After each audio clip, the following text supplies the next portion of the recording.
Hi there, I'm Rex King. Welcome back to another episode of Straight Streaming. Once again, I'm kind of breaking my rules by reviewing a film that had a very limited theatrical release. But again, most people are going to see this one on streaming, so I thought, hey, what the hell?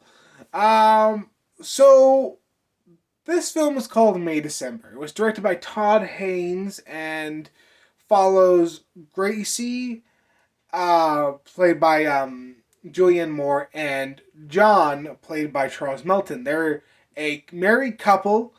Right away, you notice there's a significant age difference, and that's because they are a couple that were involved in this scandal several years ago, where Gracie was a 36-year-old woman who had sex with Joe when he was in the seventh grade. So, yeah. Um, they have kind of decided to let this actress, played by Natalie Portman, come into their world and kind of follow them around so that she can learn more about Gracie because she's playing Gracie in a upcoming indie film. And that's the general premise of the film. So, yeah. This movie's story is a little weird to me. Not just because of its premise, but because there's a lot of time in this film just building to a emotional conclusion of some sort. And I'll be honest, I don't feel like we really get one. So I'm not really sure what this film was trying to do. I believe the film was trying to have a conversation about this type of relationship and how perverse and absolutely insane it is. Uh, and how this dynamic it works. But there are a lot of moments where the film really isn't focusing on that, and with the addition of Natalie Portman's character, it really feels like this film was trying to be maybe a character study on Gracie, but there's a lot of times where the film just doesn't focus on her. So I'm really not sure what this film was going for a whole lot, because there's just a whole lot of moments that just don't work well together, and I can't really see what the film was trying to do or trying to say. And that kind of messed with my entire enjoyment of the film. The thing is, though, this movie is really well put together. The characters are really well written. We actually get to learn about each individual character in their own little scene. The three main characters, anyway, and they all are all interesting characters for sure. Especially Gracie, and how manipulative the film shows her to be, and how careful she is trying to show the narrative that she was the victim of circumstances, even though she definitely wasn't.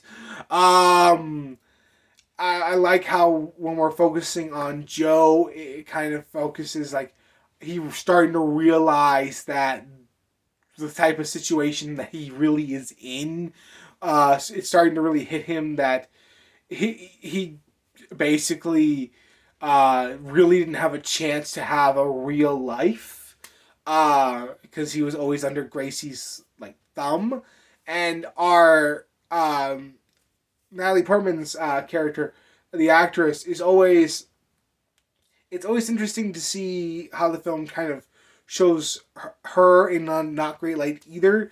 We're not really sure if she's in this to try to like just so she can immerse herself in this role, or if she's just trying to like learn more about what's going on, or if she's just interested in the story. It really is interesting with her if she's really an audience proxy, or if there's more to her. The film kind of goes back and forth on that. Uh, The performances, Natalie Portman and Julianne Moore are both brilliant in their respective roles, and honestly, their performances alone are what make the film worth the watch. However, the performance that I felt was the standout was Charles Melton. I haven't really seen him in anything up to this point, and oh my god, the emotional depth he gives this character is really well done. It's amazing. I really enjoyed kind of how he gives this character such an emotional range. Um, the visual style here, the cinematography is really well done. The camera work, especially when it's trying to like show the mirror images of Gracie and Natalie Portman's character and kind of how similar they are. I really like that. The overall color palette of the film and how it's kind of like darkish, grayish, really gives this film like a 1950s melodrama feel. And the way the film uses sound and music is also interesting. You know how I said that there's a lot of like build up to like an emotional payoff? The score is kind of what I'm referring to here. There are a lot of scenes where the score will just build to an absolute crescendo, only to have either no payoff or a weird payoff. For example, this is the beginning of the movie, so this really isn't a spoiler. At the beginning of the movie, Gracie and Joe are having a cookout, and they're getting ready for the actress to come, and Gracie is looking in the refrigerator, and the score starts building to this absolute crescendo, and you're ready for an emotional payoff, and that emotional payoff is she doesn't think they have enough hot dogs. I'll be honest, I don't know if that was supposed to be funny or not, because I found it very confusing. And that's not the only moment where the score does something like that. I'm not really sure what the point was with that, but it's still a good use of sound in a weird way. It kind of messes with your expectations a little, and that is kind of cool in some degrees.